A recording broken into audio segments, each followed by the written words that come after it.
De manhã, sim. Anofilóió.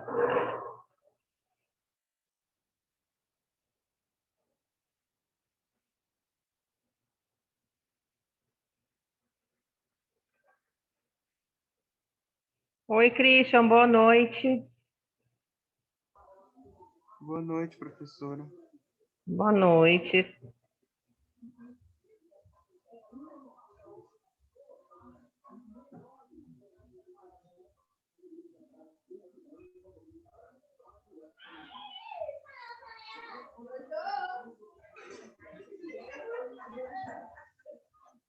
Cadê o papagaio?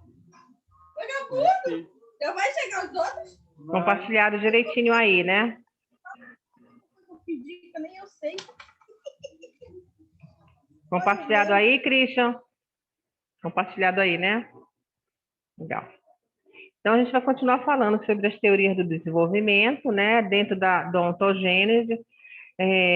Vou falar um pouco de Piaget, porque para que nós possamos realizar uma boa avaliação no desenvolvimento, a gente tem que ter a base de um dos pensadores, de um dos grandes avaliadores. E nós usamos muito na clínica Jean Piaget.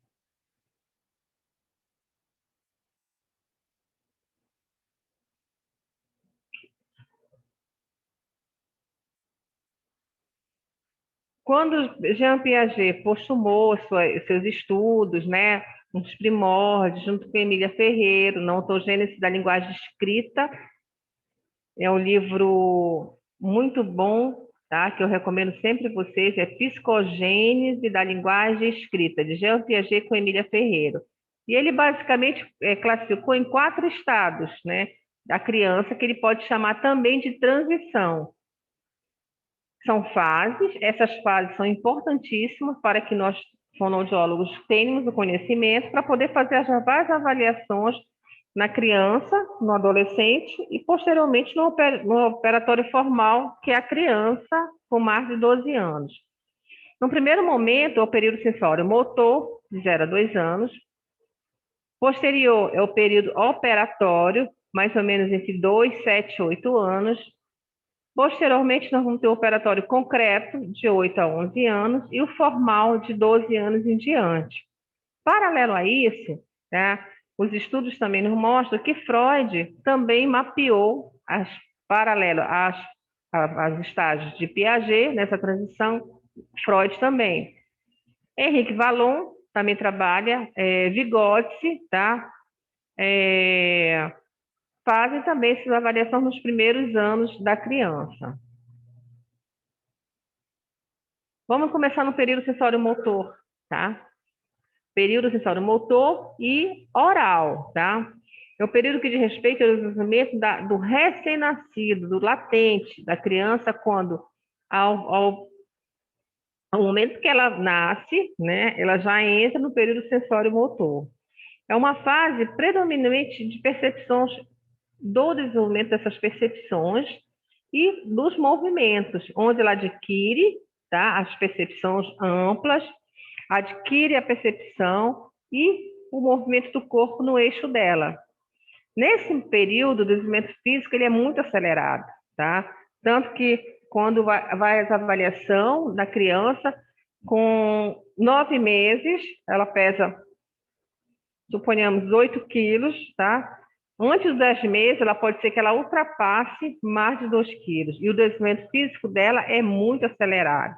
Por quê? Vem o aparecimento de novas habilidades, o buscar, o desenvolvimento ósseo ele é muito acelerado também nessa fase, o desenvolvimento muscular, o neurológico, que é a cognição do aprendizado. E aí, nesse momento, ela vai começar as primeiras habilidades que nós chamamos de engatinhar,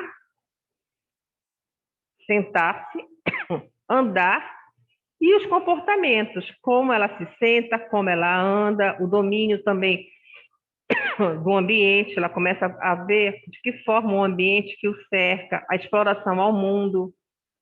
É uma fase que chamamos de ajustamento que o organismo tem que fazer em cima das funções demandadas do meio, tá? Uma criança no período sensório motor de 0 a 2 anos e uma comunidade onde não há estímulo, tá? Ela vai ser privada de estímulo, consequentemente, ela vai ser também, vai ter uma dificuldade maior na comunicação e na exercitar esse corpo também. Nessa fase, é crucial a importância de todo esse processo do nosso desenvolvimento, tá? Lá na etapa de 0 a 2 anos, no período sensório motor, e nós classificamos como um período sensório motor oral, que é na aquisição da linguagem. Ela aprende a andar, ela começa a aprender a tomar os alimentos sólidos, né? Ela aprende a falar, a controlar o processo de imitação dos processos excretórios, que é a independência da fralda, tá? Aprende a diferença básica, né, entre os sexos, alcança uma estabilidade fisiológica, ela já forma conceitos sobre a sua realidade física e social, aprende formas básicas de relacionamento emocional e adquire as bases de um sistema de valores. É importante citar, nesse período de aquisição da linguagem, né, da comunicação, por exemplo, agora eu estou trabalhando no 5º semestre com a disciplina de fluência, que é a gagueira. Nessa fase, a criança pode vir a ter uma gagueira fisiológica, que não é uma gagueira patológica, tá? Que não precisa de uma intervenção do fonoaudiólogo. Aí acontece a aquisição da linguagem articulada. O que é linguagem articulada para nós? É a fala, a articulação, tá? E esse processo ele vai se completar no período pré-operacional, bem mais tarde, né? Com a importância dos aspectos do desenvolvimento humano. E aí vem o desenvolvimento emocional, né? Através, o indivíduo deixa de funcionar em nível puramente biológico, né? Ele passa no processo de socialização, tá? Ele começa a ter atributos fisiológicos e aquisição sensória, senso-moral. Então, assim, se nós formos parar para pensar, uma criança de 0 a 2 anos, né? O que seria esse senso moral? Mas é importante para o desenvolvimento humano, tá? E vai permitir ao indivíduo, à criança, a formulação de um sistema de valores. Então, esse período sensório-motor, para a linguagem, para a função afetiva e para a função social do indivíduo, ele é fundamental, tá? Crianças onde, no período sensório-motor, tem privações emocionais, privações sociais, elas podem vir a desenvolver muitas patologias, não só fonoaudiológicas, como as patologias emocionais também, para o resto de uma vida. Está travando aqui um pouquinho.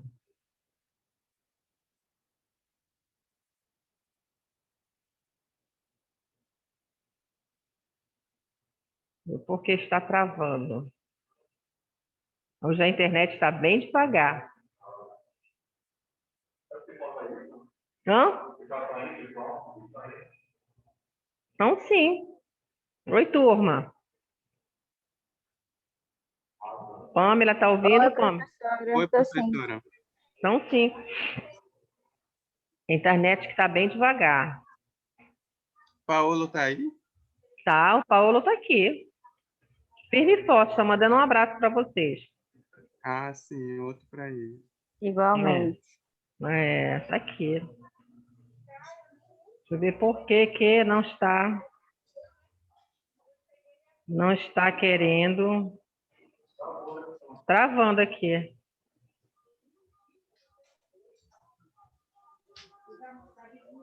Bora ver aqui.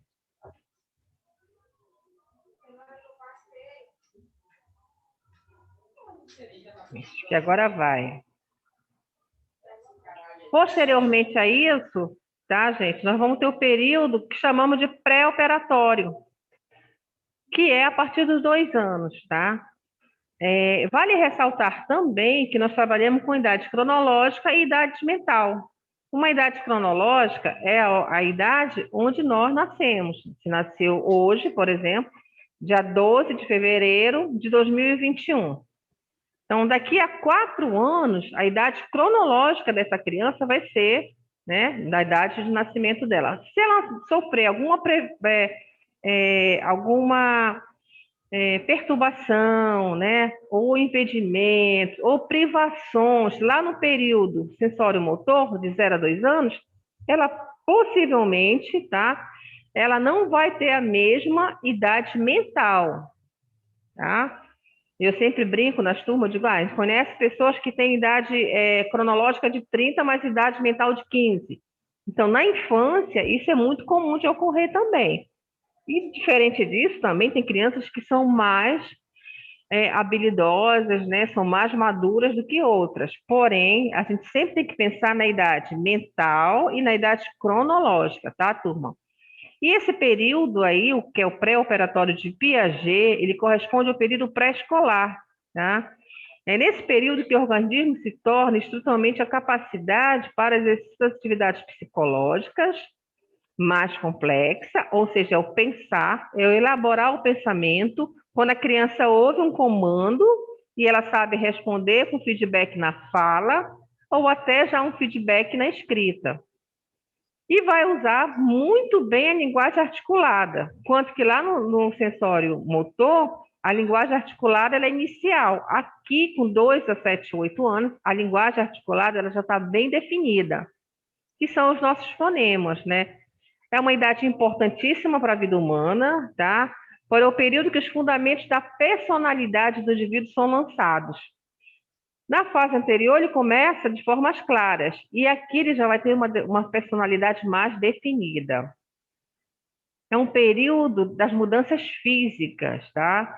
Que são um desafio, principalmente para os educadores, para a criança, para nós, terapeutas, né? E Piaget, ele coloca que nesse período pré-operacional, ele divide em 2 estágios, né? Que é o dos 4 anos de idade, que a criança caracteriza pelo pensamento egocêntrico, é minha mãe, é meu brinquedo, né? A minha boneca, o meu carro, né? E já pelos 4 e 7 anos, caracteriza pelo pensamento já intuitivo. Então, ele já sai dessa fase e já faz uma fase onde ele coloca já hipoteticamente, ele já consegue visualizar da divisão do material, das atividades. E as operações mentais dessa criança se limitam ao significado imediato ao mundo infantil, tá? Então, nessa idade, ainda assim, existe o mundo da fantasia, né? O mundo do faz de conta, que faz necessário para o amadurecimento da linguagem humana. Enquanto que no período anterior o raciocínio da criança era mais limitado, já nesse já está mais presente. No período pré-operacional, ao contrário da criança, ela começa a usar símbolos mentais. O que são os símbolos mentais? Vão ser as imagens, né, ou as palavras que representam os objetos, né? Pode ou não estar presente, mas ele já começa a trabalhar com a imagem das palavras. E aí a linguagem articulada, ela passa por um processo de aquisições, né? Enquanto que lá na fase do sensório motor, de 0 a 2 anos, a linguagem articulada não é precisa. E aqui ela já passa para um refinamento da linguagem articulada.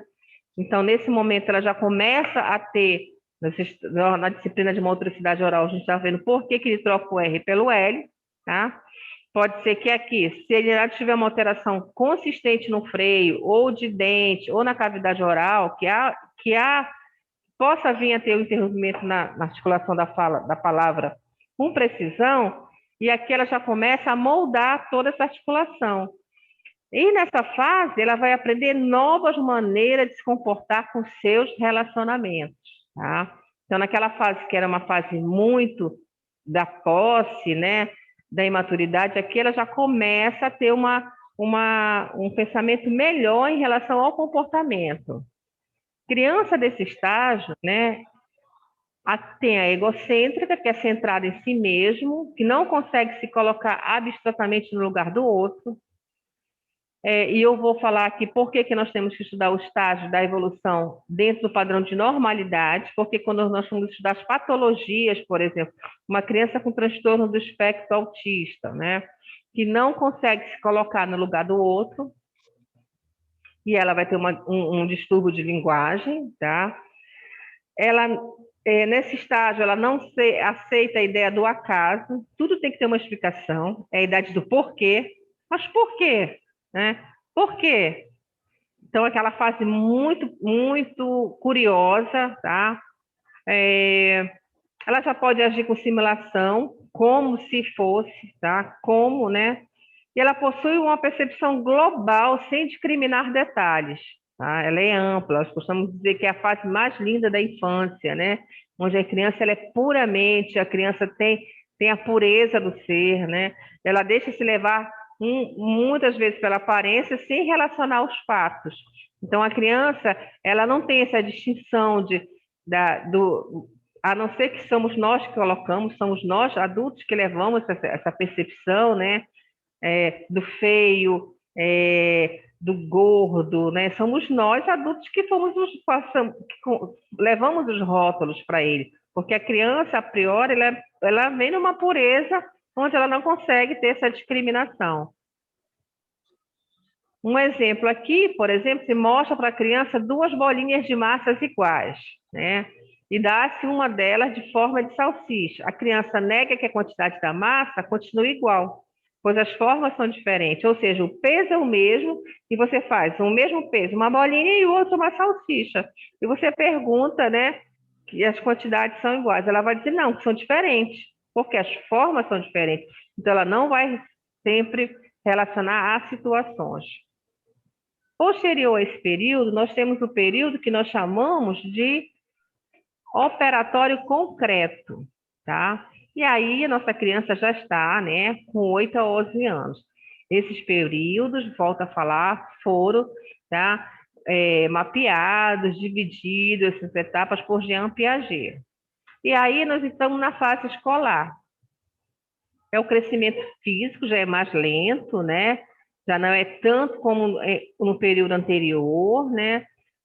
As diferenças resultantes do fator do sexo começam a se acentuar mais nitidamente, né? Onde a gente começa a perceber o desenvolvimento das meninas, diferente dos meninos. Nesse estágio, a criança desenvolve já a noção de tempo, espaço, velocidade, ordem, casualidade, tá? Elas sendo, então, capazes, principalmente, de relacionar os diferentes aspectos de abstração dos dados da realidade. Embora elas não tenham se limitar mais a uma representação imediata, ela sempre vai depender do mundo concreto que a abstraia, tá? É uma fase muito perspicaz, é a fase que nós chamamos precocemente, de algumas crianças já estão na adolescência com 11 anos, né? Uma fase de mudança de corpo. Lá na disciplina de voz, a gente vai também entender que a muda vocal ela se faz presente muitas vezes precocemente, principalmente nos meninos. É uma fase importante no conceito do desenvolvimento da reversibilidade, a capacidade de representar uma ação no sentido inverso do anterior, né? Um exemplo aqui, por exemplo, ela pode despejar-se a água em 2 copos, né? De formato diferente para a criança diga as quantidades que continuam igual. A resposta sempre vai ser afirmativa, uma vez que a criança já diferencia o aspecto, se é capaz de fazer e refazer a ação, tá? Avaliar crianças que nós chamamos ditas como normais, né? Que são crianças típicas, que nós vamos dizer que não tem nenhuma atipia, nenhuma patologia. Então, assim, sempre a gente tem que ter um parâmetro para saber se ela está dentro da idade certa, correspondente ao que a literatura nos mostra. E aí o egocentrismo já é intelectual, tá? Já é o egocentrismo que ele já coloca, ele já pensa naquilo que ele tem de conhecimento, tá? Diferente da fase anterior, né? Que ela tem um egocentrismo principalmente naquilo que é seu e não daquilo que ele conhece, tá? Chamamos de egocentrismo intelectual. Muitas pessoas pararam nessa fase. Quais são os egocentros intelectuais, né? São aquelas pessoas que não dividem o conhecimento. São as pessoas que muitas vezes são até autodidatas, mas não conseguem dividir o conhecimento com o outro. Nós chamamos até numa brincadeira única que são os egoístas intelectuais também, que existe também, né? aqui nessa fase, ela já vai restabelecer relações e coordenar pontos de vista diferentes, tá? Então, ela já consegue aqui, no que quando nós formos ver as patologias fonoaudiológicas, ela já consegue, por exemplo, quando você pede para ela pensar no que ela fez na semana anterior e transcrever para o papel, tá? De uma forma coerente, com coesão, né? Com sequenciamento do início, meio e fim, tá? E ela, nesse momento, ela já tem integralidade do modo lógico e coerente de todas as formas da linguagem.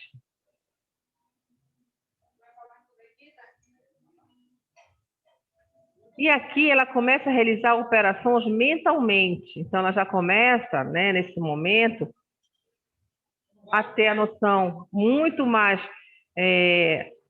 com maior aquisição de espaço, tempo, velocidade, né? Nesse momento também ela pode começar a apresentar descalculias, que consideramos com descalculia a criança que não consegue fazer efetivamente os cálculos, que é uma das patologias fonoaudiológicas nossas, tá? Aqui ela já consegue, por exemplo, a vareta maior, né, na brincadeira das varetas, quando se coloca, né? Acho que todo mundo sabe brincar de vareta aqui, né? Pega o bolo da vareta, solta, né? A preta é a que a gente consegue manusear. E alguns jogos de vareta tem a sequência do maior e do menor, tá? E ela sempre vai conseguir já fazer, tá? Comparar mentalmente, né? Sem ter que ter a medição física, sem ela ter que tocar. Só quando ela visualizar, ela já consegue comparar o maior e o menor. Sempre colocando aqui, gente, não é regra, tá? Esse mapeamento, essas etapas foram elaboradas por Jean Piaget. Nós não somos receitas de bolo. Cada um de nós tem um fermento diferente, né? Bastante diferente, né? Nós temos um exemplo aqui do Paulo. O Paulo tem a habilidade da música e ele começou a aprender sozinho, não é isso, Paulo? Então, assim, diferente, né? De muitos de nós, por exemplo, eu teria que entrar numa escola. Então, assim, quando se fala dentro da neurociência, a neurociência deixa isso muito bem claro. Né? Claro que nós precisamos de parâmetros, mas nós não somos exatamente as mesmas formas do mesmo fermento, nós somos diferentes, tá? E aí nós chegamos onde todos nós estamos aqui, né? Todos nós, né, estamos, né, para Piaget, né, para grandes marcos do desenvolvimento, nós estamos no período que nós chamamos de operatório formal. Olha só, gente, o que seria esse operatório formal? Aí agora eu quero que cada um de nós pensem aqui se realmente nós estamos nessa fase, tá? Nós temos ampliar as capacidades conquistadas todas nas fases anteriores, tá? E nós já começamos a raciocinar em cima das hipóteses, na medida que ela é capaz de formar os esquemas conceituais. Aqui, nesse momento, né, a criança, né, tem a capacidade de criticar os sistemas sociais,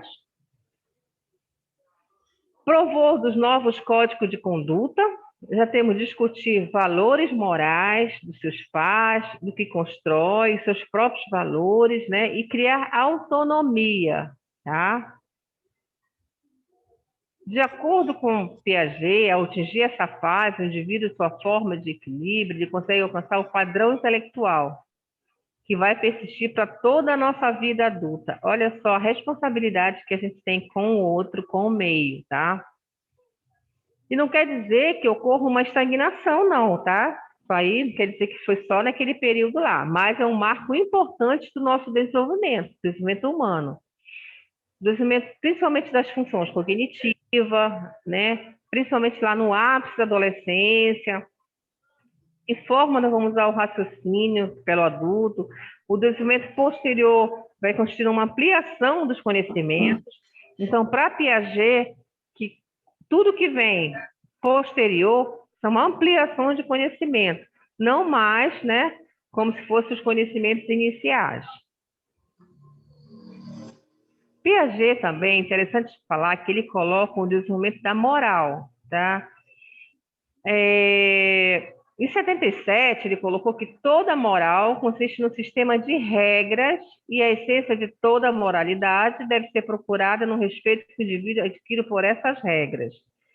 Bom, por que nós também temos muito a contribuição de Jean Piaget em relação a isso? Porque a nossa língua é cheia de regras, certo? Quando nós vamos fazer um álbum fonético, quando nós vamos fazer uma avaliação de linguagem, quando nós vamos ver quais fonemas que essa criança troca, são regras também, tá? E Piaget entende que nos jogos coletivos, né, as relações interindividuais são regidas de normas que, apesar das herdadas culturalmente, podem ser modificadas consensualmente entre os jogadores. E aí, essa regrinha aqui de Jean Piaget, nós trabalhamos muito com a ludicidade, né? Com o improviso. O terapeuta, ele já chega, né, a nossa formação e a nossa intuição, né? Vamos avaliar uma criança, avaliar um sujeito, lidar com o sujeito, lidar com o outro, nós já temos que estar com aquilo planejado, né? Com mentalmente, pelo menos elaborado, o que nós vamos querer com a ação da terapia. E é muito importante essa questão das modificações, quando se leva um jogo, um jogo, por exemplo, uma brincadeira que se pode estar modificando, o Lego.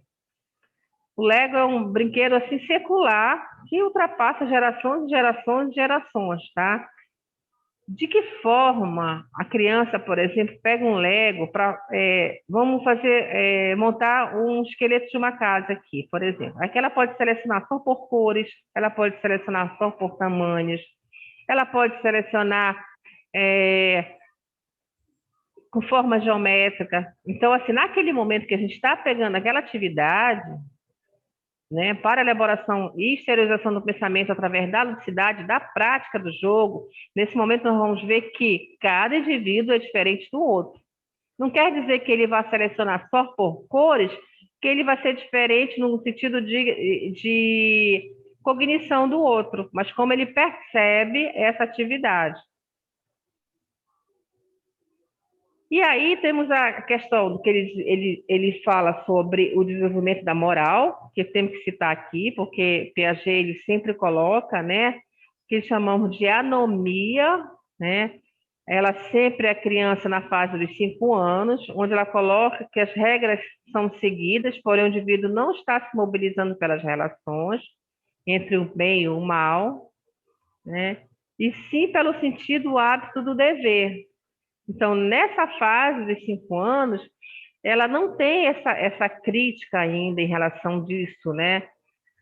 E temos também a heteronomia, que é a criança entre 9 e 10 anos, e que ele coloca que a moral e a autoridade são regras. E principalmente essas regras vão firmando entre os jogos, né, os jogadores, mas sim como algo imposto pela tradição. E ele coloca que seriam imutáveis, tá? E o que seria autonomia? Tá? Na autonomia, será que todos nós, né, como Piaget falou que nós já estamos, né, nesse período, correspondente ao último estágio do desenvolvimento, onde a legislação das regras, onde a criança pensa a moral, pensa na reciprocidade, que seja o respeito a essas regras, tá? E o acordo mútuo entre os jogadores, sendo que cada um deles vai conseguir conceber a si próprio como um possível legislador em regime de cooperação entre todos os membros do grupo. Aí eu pergunto para vocês aqui, para o Paulo, será que todos nós conseguimos fazer de forma, numa autonomia, né? Nós vamos respeitar as regras, né? Nós vamos se colocar no lugar do outro, nós vamos ter esse pensamento de cooperação no grupo? Existe um código no SUS, que é o 030 101 0048, que é atendimento em grupo, tá? Esse código, ele contempla todos os níveis de atenção que nós, fonoaudiólogos, podemos atender. Sejam no pré-natal, com grupos, sejam em pediatria, com grupos, sejam nas fases iniciais de Jean Piaget, seja na adolescência e também na fase adulta e também na gerontologia, tá? Então, sempre nós podemos estar atuando em grupos. Para sermos terapeutas, nós temos que ter autonomia, tá? E a autonomia, ela é um importante fator não só para quem estamos avaliando, e sim para o terapeuta também, tá? Por isso que é bom sempre a gente lembrar nas relações de Piaget sobre as regras da autonomia e respeitar a autonomia do outro. Porque se for uma criança que tenha um transtorno opositivo desafiador, tá? E se nós não agirmos num processo de terapia conforme a resposta dele, ele pode ter um pequeno surto, ele pode muito bem gritar, ele pode querer não voltar mais para o processo terapêutico, tá?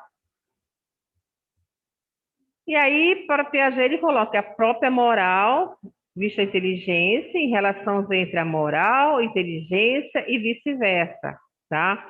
E as relações da inteligência são compactuadas com a linguagem. O que ele quer dizer com isso? Que a inteligência é uma condição necessária, porém não suficiente ao desenvolvimento da moral. Tá? Ou seja, é uma condição? Mas ela não é o suficiente para o desenvolvimento de uma moral. Então, isso tudo, gente, é para Piaget, tá? Então, assim, são grandes pensadores, mas, assim, para Piaget, ele sempre coloca em relação a esse conceito. E aí ele coloca como a moralidade em 3 dimensões, que são regras, princípios e valores, tá? As regras são as formulações verbais, concretas, né? Por exemplo, um exemplo clássico que Piaget coloca, os 10 mandamentos, né? São regras, certo? Os princípios, que representam o espírito das regras, um exemplo, amai uns a outros, tá? E os valores, que são as respostas aos deveres e aos sentidos da vida, permitir entender onde são derivados os princípios e as regras a serem seguidas. Então, para ele, né, ele coloca aqui essas 3 regras são importantes. E depois nós vamos ver que para a linguagem também são muito importantes também. E ele coloca que as relações interindividuais que são rígidas por regra envolvem as relações que correspondem à noção do dever, de cooperação, pressupõe a noção da articulação de operação de 2 ou mais sujeitos, né? Vamos ver também as peculiaridades do modelo piagetiano, consiste no papel das nossas relações, tá? Sempre com a perspectiva de ética, e que ele fala com isso, que ele implica que entender o desenvolvimento cognitivo, o nosso aprender é uma condição necessária para o exercício da cooperação, tá? Mas não é uma condição suficiente.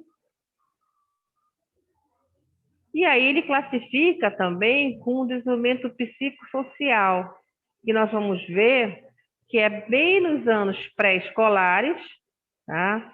Junto com o desenvolvimento da personalidade. E aí ele cita, né, nós citamos Freud, Relambí, Nekob, vários autores que fazem um paralelo ao desenvolvimento psicossocial, tá? E aqui o processo da criança, aí nós vamos ver nas habilidades motoras da linguagem, o funcionamento cognitivo, como ela aprende, né, que se equipara às mudanças características da personalidade. Aqui, nós vamos parar um pouco, porque durante a pré-escola, modifica essas qualidades pessoais já existentes, tá? Olha a importância que a escola tem enquanto papel de educação. No papel onde você vê que há a modificação das qualidades pessoais, né? O que a gente viu agora na pandemia? Que as crianças ficaram 1 ano, né? Agora, em março, 1 ano, sem ter essas relações, né? Da escola, né? Essas relações do outro, né? Nós sabemos que o Ministério está muito preocupado em relação a isso, porque a invasão da escola, né? Não é que eles não estejam tendo aula, pelo contrário, o professor está trabalhando muito mais, mas o formato, né, da interação com o outro, o quanto que faz diferença nas fases iniciais. E a preocupação hoje do retorno à escola, como o Ministério coloca, né, é que a criança socialize, né? Que ela volte para o mundo, né? Que é o mundo de socialização, de partilha, né? Do desenvolvimento dessa personalidade, o psicossocial, que nós somos um ser biopsicossocial, né? E os anos pré-escolares, eles são fundamentais para isso. A socialização, a criança quando nasce, né, apresenta uma amplitude na potencialidade do comportamento. Aí ela adota a característica do comportamento aceitável naquele grupo, onde que na escola a criança vai ter que vivenciar os tipos de relacionamentos, que sejam verticais ou horizontais. A criança na escola vai viver essa socialização onde a questão da hierarquia, né, da ordem, do maior para o menor, do tempo, né? A escola tradicional, que ela tem o tempo para a criança sentar, o tempo para a criança ir ao lanche, o tempo para a criança ir ao banheiro, né? A ordem onde coloca a fila, as crianças em fila. As relações que chamamos verticais são os professores, né? Que vão propiciar à criança a proteção, né? A segurança, e as horizontais, que vão ser as amizades em grupo. A criança vai adquirir habilidades sociais como cooperação, competição, intimidade. A relação fundamental, tá? Entre os 2 e os 3 anos, né? Ele coloca que o apego com os pais torna mais visível. A criança da idade são suficientemente avançada nos termos cognitivos para compreender a mãe, tá? Então, pensando que de 0 a 2 anos, o período sensório-motor, né? Então, de 2 a 3 anos já é o período seguinte. Entre 3 e 4 anos, ela começa a distanciar-se da sua base segura, tá? Ela começa a apresentar algumas angústias aparentes, vem os medos, né? Toda criança desenvolve uma variedade de medos ou fontes de ansiedade, isso se chama de autopreservatório, é normal. Os receios associados a certos estímulos, né, que vão mostrar respostas afetivas. As reações de medo frequentes, prolongadas, intensas, né? Muitas vezes são compatíveis com um comportamento construtivo. Temos também a agressão, tá? Sempre, tá?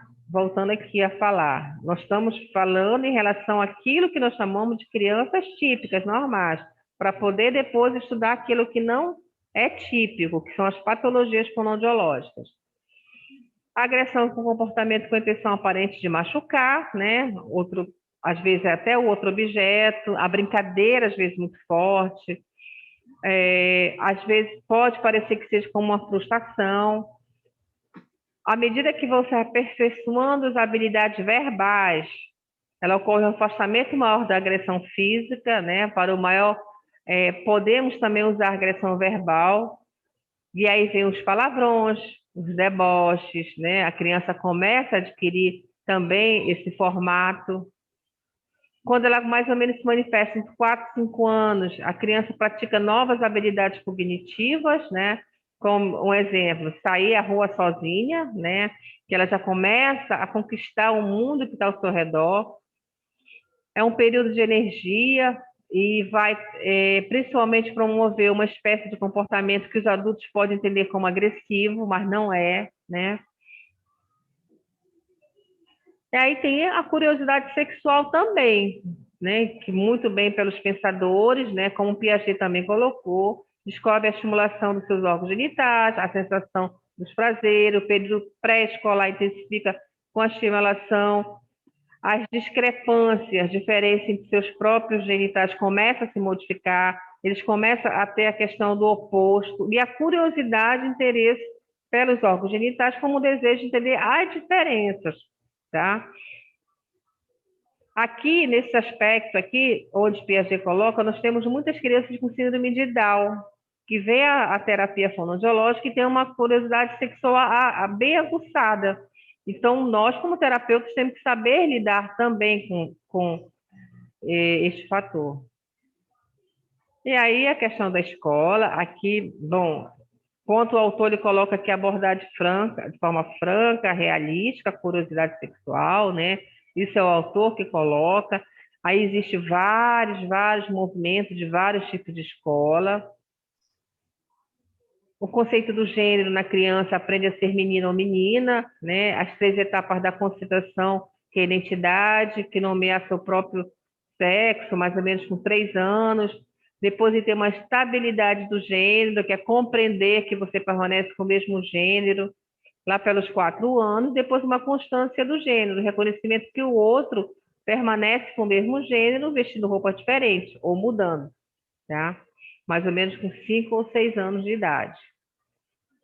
Os anos de escolaridade são períodos de latência, que vão começar mais ou menos compreendidos entre os 6 e 7 anos, e vai até a puberdade. E aí vem uma certa acalmia, né? Uma bonança que se fala em relação à fase procedente. O período da latência é o período da socialização, do relacionamento com os professores, colegas, amigos. Os anos de escolaridade é que a criança combina os juízos individuais sobre suas habilidades nas várias áreas de estudos, esporte, relações com companheiros, juízo global, autoestima. Entre os 7 e 8 anos, elas conseguem categorizar a si mesmas de forma global. A autoestima ela é muito frequente nesse momento, nessa idade, né? Vamos valorizar a aptidão dos esportes. É a segunda principal influência sobre a autoestima da criança, a sensação de apoio que ela tem em alguma pessoa, tá? A importância que é importante e próxima a ela. Como é que ela se contextualiza, como é que ela se relaciona com essa pessoa mais próxima. A autoestima ela é um grande fator para o envolvimento da linguagem humana, tá? Uma pessoa que tem uma estima muito baixa, muitas vezes tem alteração de linguagem. Aqui as amizades que o autor coloca, né? Aqui todas as ditadas de segregação, não tem comparação de gênero, as relações com os companheiros, as mudanças de relações.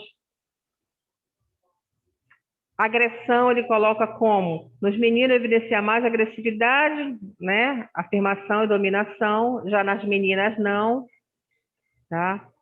Crianças agressivas provêm de famílias que muitas vezes têm algumas disciplinas que são inconsistentes, a rejeição à criança, as punições exageradas e a falta de supervisão, tá? Então, o autor coloca que muitas vezes a falta dessa supervisão pode tornar uma criança agressiva. Aqui eu vou parar um pouquinho dos 2 anos em diante, porque as questões da primeira infância, elas vêm muito à tona, tá? Vem a questão do luto, do sofrimento, da adesão do grupo, a contestação das ideias. Nesse momento, nós começamos a ver muitas crianças que apresentam distúrbios de leitura e escrita, tá? Paralelo a isso, quando nós vamos fazer a anamnese, lembra que a gente falou na prática, né? Quando a gente vai fazer uma coleta de dados, e vamos lá com a mãe, tá? A gente trabalha esmiuçadamente cada pergunta de uma anamnese, cada pergunta de um item a ser investigado, que nós vamos descobrir o porquê que aquela criança está ali conosco num processo de reabilitação fonoaudiológica, porque lá nas fases iniciais, em algum momento, por algum porquê, tá? Essa fase foi interrompida. Conseguiu entender, Paulo? Entendeu? O porquê que tem que fazer uma anamnese? Pamela, entendeu? Por que a gente tem que fazer uma investigação dos primeiros anos de vida do nosso paciente? Sim, professora. Isso, porque lá nas fases iniciais, se a gente está aqui agora com uma criança de 12 anos, que chegou até nós com uma queixa de distúrbio de leitura e escrita, tá? Nós vamos conversar com a mãe, então nós vamos fazer um protocolo de anamnese, uma coleta de dados, tá? E nessa coleta de dados, a mãe vai relatar alguns tópicos que foram marcantes, tá? No período sensório e motor, entre 0 a 2 anos. Então, nós vamos ter que fazer um link, resgatar, né? Fazer um link, porque que naquele período, que seria da aquisição normal, por algum motivo não teve. Consequentemente, ele chegou aos 12 anos, com uma patologia fonoaudiológica, que pode ser, né, hipoteticamente, um distúrbio de leitura escrita. Tá? Agora é assim, esses links a gente só faz realmente, né, com a nossa prática, com o desenvolver das anamneses, das avaliações, tá? Por trás de um problema fonoaudiológico, né, uma patologia fonoaudiológica, você vai descobrir que houve alguma interrupção no período de aquisição dessa criança que levou a esse distúrbio. Claro, se não for de uma origem hereditária, se não for de um adoecimento, de algo adquirido ao longo, mas sempre a gente tem que investigar o porquê, lá naquelas séries iniciais, na fase lá inicial, o porquê que deu essa interrupção, ou não teve um estímulo adequado, ou a escola não fez o papel adequadamente, ou uma intercorrência emocional. É por isso que nós temos que sempre fazer essa investigação. Certo, Pamela? Certo, professora. Certo, Christian? Certo, Paulo? Certo, professora. Christian, alguma dúvida, Christian? Não, professora. Eu estou lembrando, Na da verdade, psicologia que a gente estudou um pouco. fala. E lá na frente, quando a gente se forma, eu brinco muito na neurociência. Piaget sai da gente, ele volta na gente na neurociência. E volta por muitas etapas da nossa vida acadêmica, porque ele estudou muito o desenvolvimento infantil. Né? Então, assim, estudou, ele fez vários testes, né? Ele fez várias avaliações, né? Então, assim, ele perpetuou essas avaliações. E quando nós vamos pegar um paciente, a gente tem que, né, se ele já chegou com alguma patologia, com uma intercorrência fonoaudiológica, com um distúrbio fonoaudiológico, nós temos que ver, né, verificar aonde e o porquê. E muitas vezes a gente vê que lá nas fases que Jean Piaget fez as etapas, mapeou, que a gente vai ver aonde foi que detectou o problema. Certo? E tem um fator também que eu esqueci de falar. Ele é um importante aliado para os nossos relatórios, tá? Quando a gente devolve um relatório, a gente tem que ter um embasamento teórico, tá? Então, assim, segundo o Piaget, a criança se encontra no período sensório-motor, consequentemente, quem vai ler o relatório já sabe que essa criança é entre 0 a 2 anos, né? Por alguma intercorrência, a criança não apresenta tais aspectos. Então, ele é também um bom instrumento para basear nos nossos relatórios também. Tá, Pamela? Tá, professora. Tá bom, então. Então, hoje a gente vai dar por encerrado aqui, tá? Agora a gente só volta à aula na quinta-feira, né? Tá? Aproveite esses dias aí, verifique as aulas, né? Vejam o material que está lá na plataforma. Eu vou trabalhar, porque o governador não liberou a gente, o Estado vai trabalhar. Saúde vai trabalhar. Mas quem vai ficar em casa, não vão pular carnaval. Viu, Christian? Todo mundo se lembra de mim. Claro, Christian. Claro, porque você é uma pessoa que a gente vai lembrar, assim, será que o Christian vai pular carnaval? Depois, sexta-feira, quando a gente se encontrar novamente, eu vou querer saber, tá, Christian? Tá bom. Colocar um chipzinho. Gente, Convidado para brincadeira. 5 bailes. Legal, gente, brincadeira, só para a gente relaxar. Fiquem com Deus, tá bom? Saúde para todos nós, né? Igualmente, professora. Boa noite, fiquem com Deus.